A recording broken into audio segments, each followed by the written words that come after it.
Hello and welcome to SCP Podcast. SCP is the Society for Consulting Psychology. I'm Joni Cannell, your host for today, and our guest is Dr. Brian Underhill. He is the founder and CEO of CoachSource, the world's largest executive coaching firm with over 1,200 coaches globally. He's also authored several books on coaching. He's the co-author of Coach Me, Your Personal Board of Directors, Mastering Executive Coaching, and Executive Coaching for Results, and also numerous articles and chapters. We are incredibly fortunate to have Brian in our SCP community and to have the opportunity to learn from his success. So, welcome, Brian. Thank you. Great to be here. It's so lovely to have you on our show. I'd love for our listeners to just learn about you and your background and how you came to start CoachSource. Well, like most things in life, none of this was really planned, probably not by me. Honestly, I was in graduate school in Southern California, where I'm from, and studying organizational psychology. And someone said, hey, we have an internship with this company in San Diego called Kilty Goldsmith and Company, run by a guy named Marshall Goldsmith. I hadn't heard of them. So I got down and met Marshall Goldsmith, who most people here, I'm sure, would recognize the name, who would then become extremely famous and often seen as maybe one of the fathers of the coaching field. And so I started to work with him. And at the time, they were doing 360 feedback design of the tool. And then Marshall would teach a really fantastic class from the front of the room. And a number of us coaches would sit in the back, and then we would coach one-to-one the different leaders who were in that class on their 360 feedback tool. And we did that tens of thousands of times per year. And it was a great learning experience, of course. Then the client started to say, oh, my favorite part was that one-to-one meeting thing we did. Could I do more of those? Could I do a couple of them? Could I even do 6 months? Could I do 1 year? And honestly, that's how we got into coaching, because we were basically doing executive coaching. This is in the mid 90s. So we didn't really totally know what we were doing in executive coaching, but we were, starting to figure things out along the way. The ICF had only started a few years earlier, and we didn't actually even known about them. There wasn't any training schools except Coach U, maybe. So we're just kind of figuring this out along the way. And Marshall had thought through a methodology, and so that takes us through the mid 2000s. And then around then, we spun off into the firm today, CoachSource, which focuses on executive coaching and all things executive coaching. We're about 18 years in business, if I remember. So not something that could have ever been expected or planned, that we'd be in this field that really burgeoned and grew massively through all of that time. But certainly an incredible ride it's been, no doubt.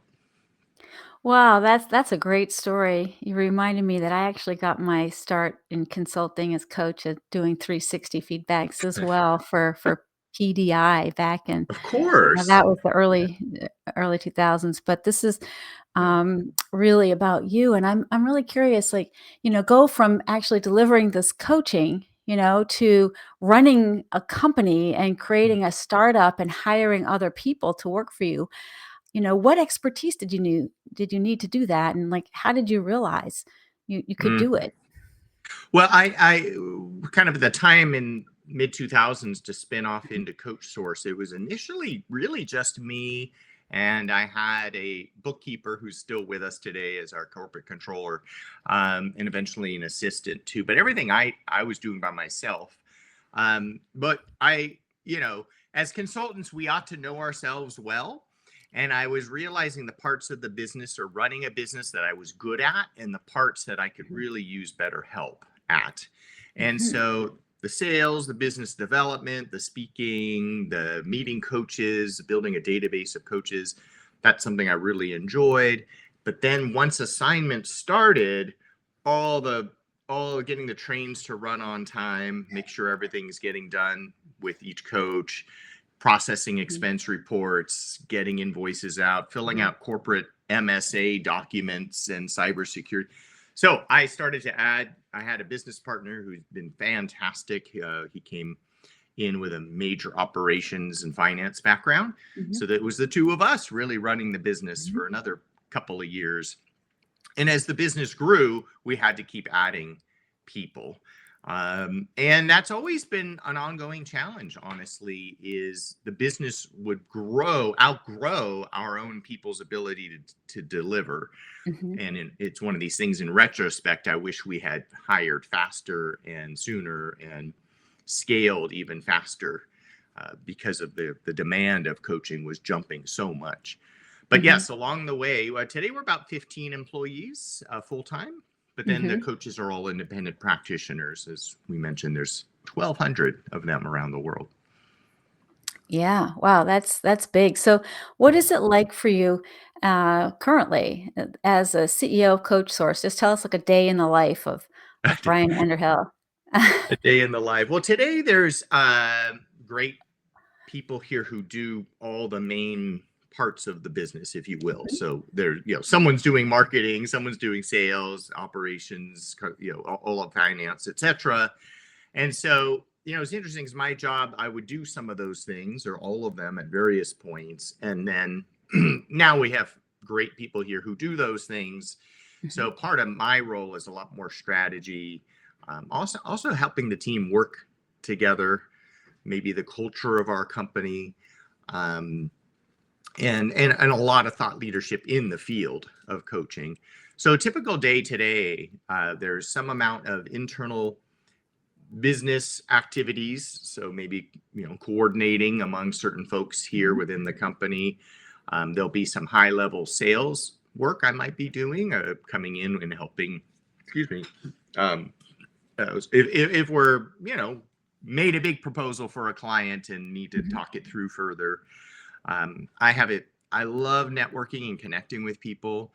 I'm very social, so there's some amount of that I'm usually doing as well. Just people I've known for 25 years. Thought leadership, what's happening in the field, what's happening in coaching. Um, and yeah, those are probably in the before times I would travel a lot more. I actually really love traveling, as you can see.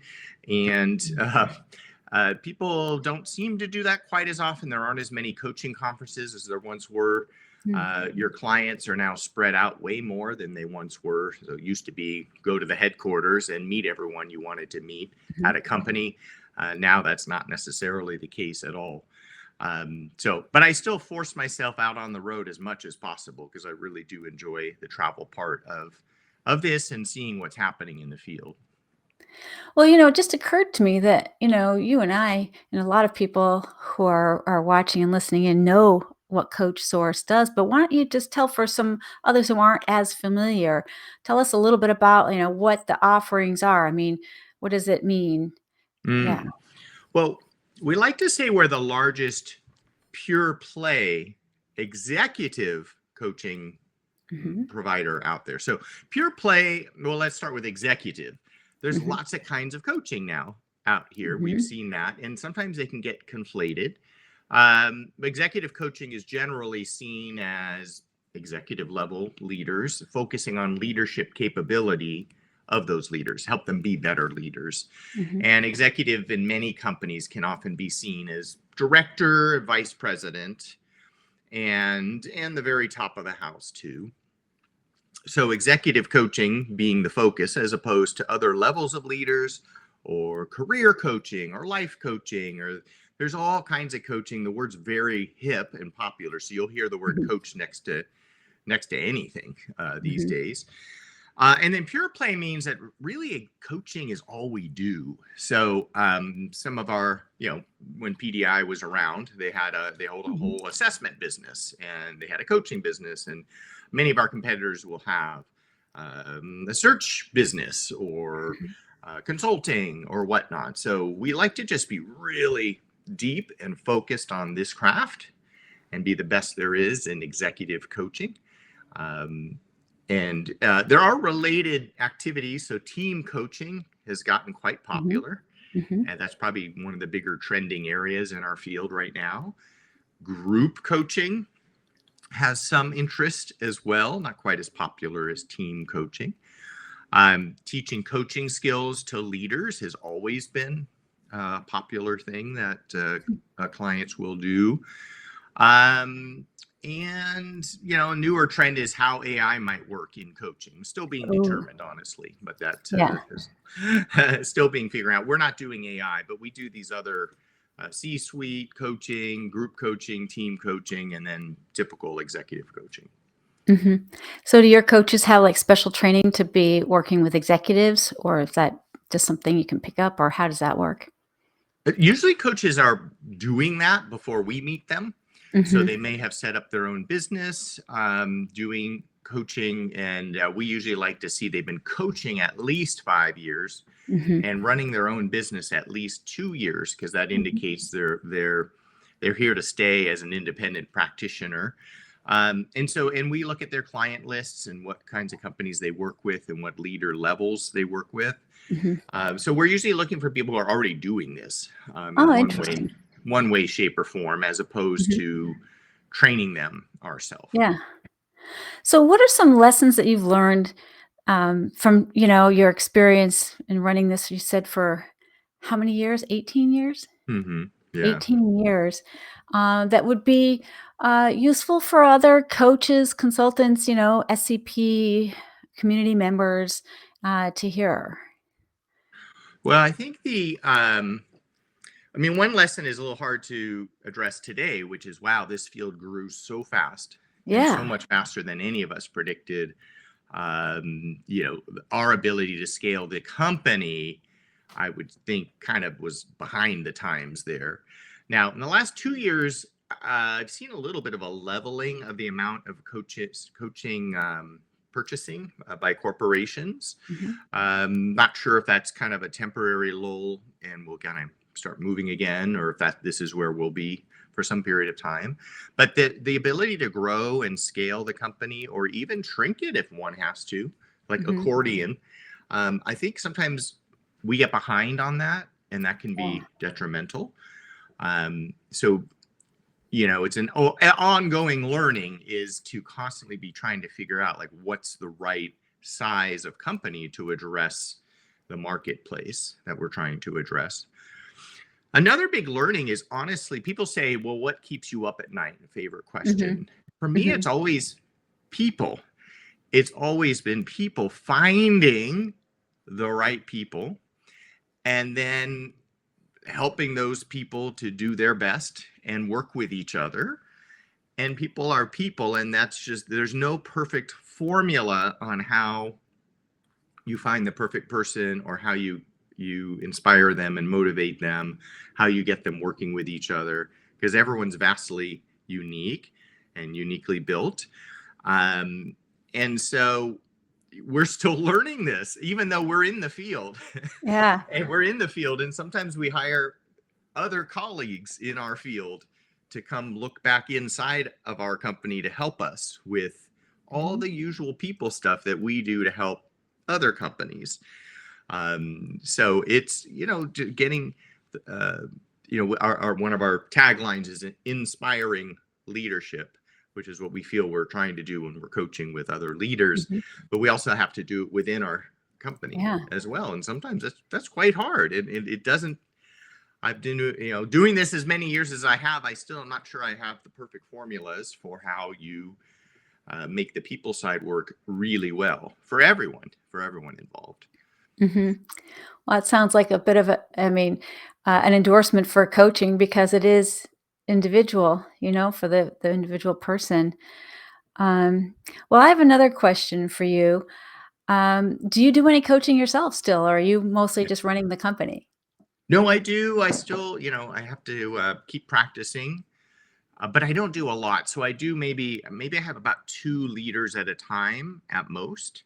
Mhm. And so once I'm at about two, then I take myself offline in our system. So no, a lot of my staff doesn't like to nominate me anyways. So it's well, and what's funny is some people think, because I'm the CEO of a coaching company, that I'm therefore the best coach we have. Mhm. And that has to be far from the truth, because I don't get as many repetitions. I don't get as many hours in. And I'm perfecting more how to run a business than I am necessarily how to be the world's greatest coach. Mhm. So, you and I go to a lot of coaching conferences, and I love the sessions to learn how to be a better coach, but I'm very often also interested in what is it that I could learn as a leader, or what Mhm. can I learn as a business person to improve the craft of running this Mhm. business in an effective manner. So, Mhm. yeah, I got hired once by a C-suite here in Silicon Valley, where I now live, and he thought that because I was the CEO that I would be, akin to some of the biggest names you hear in the field. He Mhm. actually thought there's this name Bill Campbell, Million Trillion Dollar Coach, I think is the Mhm. book that was written about him, or Billion Dollar Coach. Mhm. If you read the book, he's not really doing coaching the way we define it today. Regardless, this person thought that since I'm the CEO, I would coach and be just like this guy, Bill Campbell. And as not even remotely what we do today or what I could even offer. So we had to clarify that, like, what is this coaching thing all about, and how does it Mhm. really help you, and what is it not about either? Mhm. Well, what do you think it makes a good coach? I mean, some of the indicators. So we researched this too, aside from Mm. years of watching over it. We ask executives, what do you most want in a coach? Mhm. Mhm. Executives who are hiring coaches. Mhm. And number one, by far and away, is one's ability to build rapport. I mean, I think Mhm. if I recall, I think 95% of executives ranked that basically at the top of what they want in a coach. So, ability to build rapport. Um, and most coaches are just going to be really good at this naturally. They're usually pretty good at connecting with most people in some way, shape, or form to help that person feel safe, comfortable, and able to, comfortable to do the work. Mhm. But beyond that, the executives also love business experience, lots of Mhm. former business experience. And this is not always available in Yeah. most coaches, interestingly enough. So when they Mhm. say business experience, they're like, do you have someone that's been a CEO, that's Yeah. taken a company public? Mhm. My favorite example is they said we need a coach who has developed a product and then built a huge company around it, then took the company public, and now they're developing their next product. Do you have a Okay. coach that's done that? Right, that's a niche, right? Yeah, and no, we didn't. So it's not, the executives want tons of Mhm. business experience. Mm. A lot of us coaches would say sometimes that may not make for a great coach. Now, that could Yeah, be a great interesting. mentor, a great Mhm. consultant. Would that be a great coach? Maybe not. But that's what they'd like. They'd like as much as possible. Most of our coaches have some business experience, but they'll never have more staff role business experience, Mhm. HR, other staff, OD, leadership development. Um, so it's not necessarily true that you have to have C-suite, P&L experience to be a fantastic coach. An executive is trying to inspire their team and isn't having much luck. They really would like coaches that have done that work as a coach with others, Mhm. Mhm. lots. And it's very easy as a coach if you're really a specialist, and I tell coaches this all the time, really specialize in something.